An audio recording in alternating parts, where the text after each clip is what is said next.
Meus queridos irmãos, queridas irmãs, hoje dia 2 de abril, sexta-feira da Paixão do Senhor, sexta-feira santa, dia de jejum e abstinência. Eu sou o Padre Atanagildo Vaz Neto, da paróquia Nossa Senhora de Guadalupe, da Diocese de Ponta Grossa, no Paraná. E o nosso Santo Evangelho nesta sexta-feira santa é um evangelho bastante longo, mas vamos optar por fazer a leitura dele toda, A gente vai omitir o comentário da reflexão, Contudo, vamos fazer toda a leitura do Santo Evangelho hoje.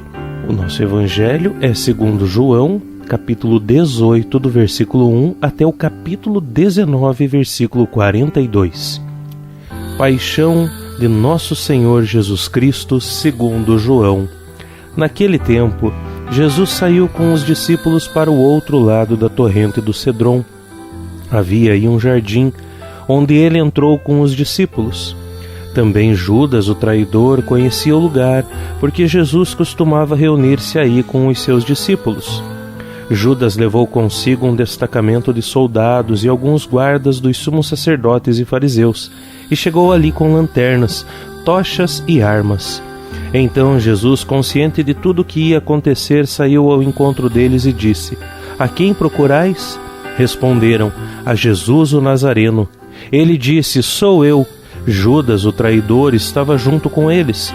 Quando Jesus disse: "Sou eu," eles recuaram e caíram por terra. De novo lhes perguntou: "A quem procurais?" Eles responderam: "A Jesus o Nazareno." Jesus respondeu: "Já vos disse que sou eu. Se é a mim a que procurais, então deixai que estes se retirem." Assim se realizava a palavra que Jesus tinha dito: "Não perdi nenhum daqueles que me confiaste." Simão Pedro, que trazia uma espada consigo, puxou dela e feriu o servo do sumo sacerdote, cortando-lhe a orelha direita. O nome do servo era Malco. Então Jesus disse a Pedro: "Guarda a tua espada na bainha. Não vou beber o cálice que o Pai me deu?"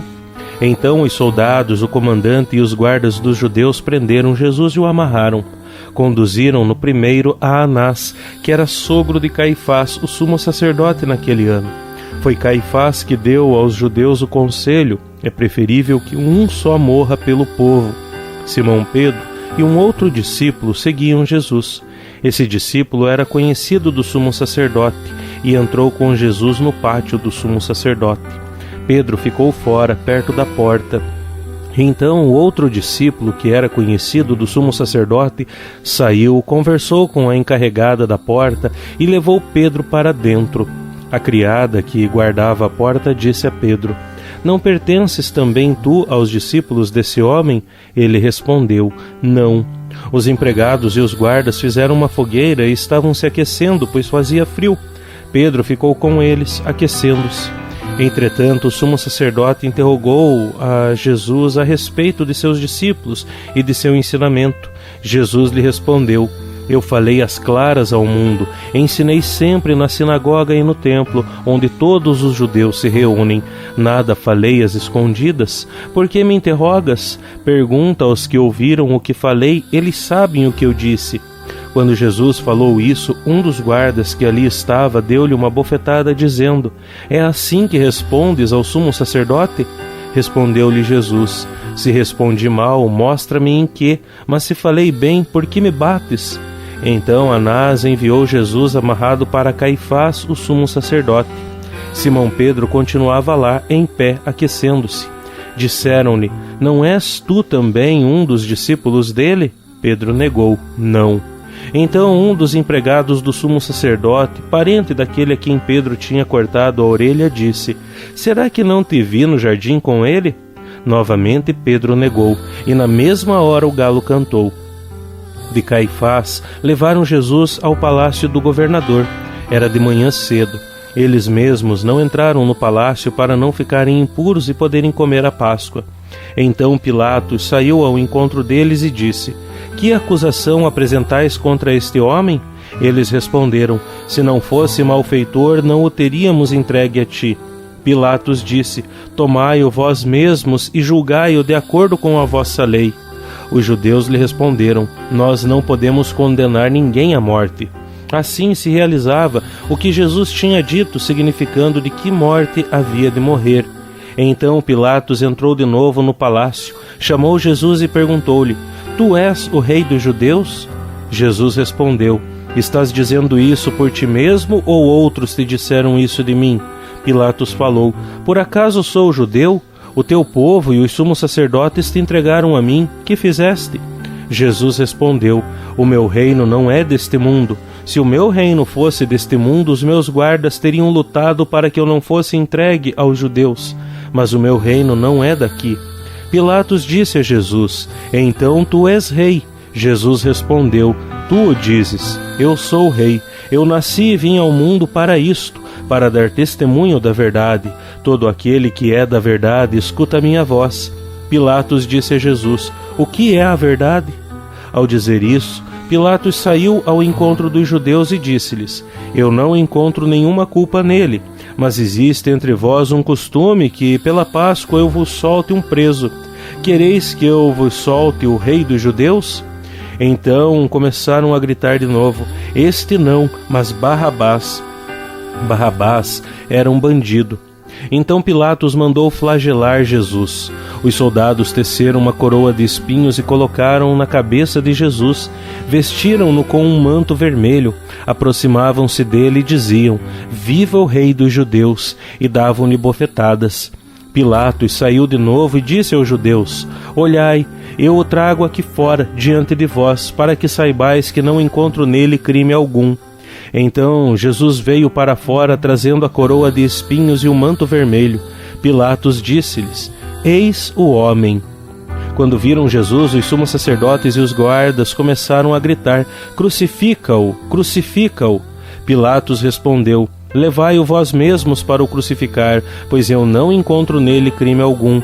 Os judeus responderam: Nós temos uma lei, e segundo essa lei ele deve morrer, porque se faz filho de Deus. Ao ouvir essas palavras, Pilatos ficou com mais medo ainda. Entrou outra vez no palácio e perguntou a Jesus: De onde és tu? Jesus ficou calado. Então Pilatos disse: Não me respondes? Não sabes que tenho autoridade para te soltar e autoridade para te crucificar?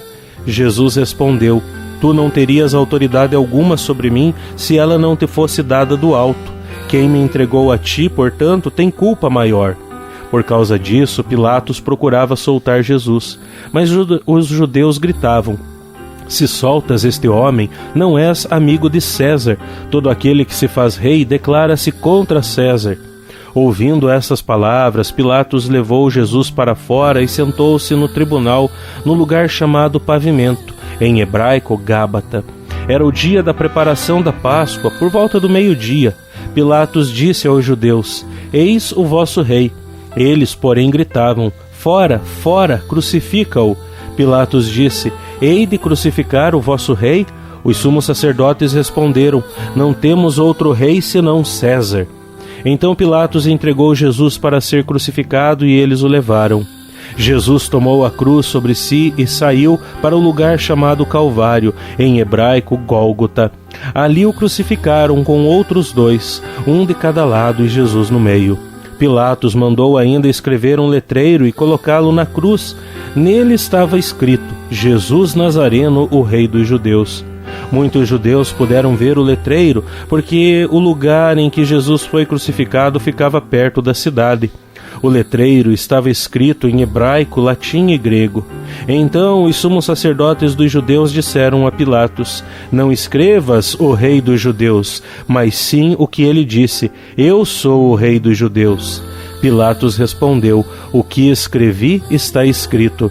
Depois que crucificaram Jesus, os soldados repartiram a sua roupa em 4 partes, uma parte para cada soldado.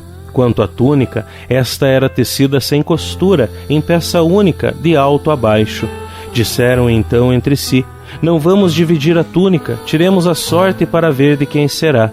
Assim se cumpria a escritura que diz: Repartiram entre si as minhas vestes e lançaram sorte sobre a minha túnica. Assim procederam os soldados. Perto da cruz de Jesus estavam de pé a sua mãe, a irmã de sua mãe, Maria de Cleófas e Maria Madalena. Jesus, ao ver sua mãe e ao lado dela o discípulo que ele amava, disse à mãe: Mulher, este é o teu filho. Depois disse ao discípulo: Esta é a tua mãe. Dessa hora em diante, o discípulo acolheu consigo. Depois disso, Jesus, sabendo que tudo estava consumado e que para que a Escritura se cumprisse até o fim, disse: Tenho sede. Havia ali uma jarra cheia de vinagre, amarraram numa vara uma esponja embebida de vinagre e levaram-na à boca de Jesus. Ele tomou o vinagre e disse: Tudo está consumado. E, inclinando a cabeça, entregou o Espírito. Era o dia da preparação para a Páscoa. Os judeus queriam evitar que os corpos ficassem na cruz durante o sábado, porque aquele sábado era dia de festa solene. Então pediram a Pilatos que mandasse quebrar as pernas aos crucificados e os tirasse da cruz. Os soldados foram e quebraram as pernas de um e depois do outro, que foram crucificados com Jesus. Ao se aproximarem de Jesus e vendo que já estava morto, não lhe quebraram as pernas, mas um soldado abriu-lhe o lado com uma lança, e logo saiu sangue e água. Aquele que viu dá testemunho, e seu testemunho é verdadeiro, e ele sabe que fala a verdade, para que vós também acrediteis. Isto aconteceu para que se cumprisse a Escritura que diz: Não quebrarão nenhum dos seus ossos. E outra Escritura ainda diz: Olharão para aquele que transpassaram. Depois disso, José de Arimateia, que era discípulo de Jesus, mas às escondidas por medo dos judeus, pediu a Pilatos para tirar o corpo de Jesus. Pilatos consentiu. Então José veio tirar o corpo de Jesus. Chegou também Nicodemos, o mesmo que antes tinha ido de noite encontrar-se com Jesus. Levou uns 30 quilos de perfume feito de mirra e aloés. Então tomaram o corpo de Jesus e envolveram-no com os aromas em faixas de linho, como os judeus costumam sepultar. No lugar onde Jesus foi crucificado havia um jardim, e no jardim um túmulo novo, onde ainda ninguém tinha sido sepultado. Por causa da preparação da Páscoa, e como o túmulo estava perto, foi ali que colocaram Jesus. Palavra da salvação. Glória a vós, Senhor. Ó Deus, foi por nós que o Cristo, vosso Filho, derramando o seu sangue, instituiu o mistério da Páscoa. Lembrai-vos sempre de vossas misericórdias e santificai-nos pela vossa constante proteção, por Cristo nosso Senhor. Amém. Que a vossa bênção, ó Deus, desça copiosa sobre o vosso povo que acaba de celebrar a morte do vosso Filho, na esperança da sua ressurreição. Venha o vosso perdão, seja dado o vosso consolo, cresça a fé verdadeira e a redenção se confirme, por Cristo nosso Senhor. Amém. Eis o tempo de conversão, eis o dia da salvação.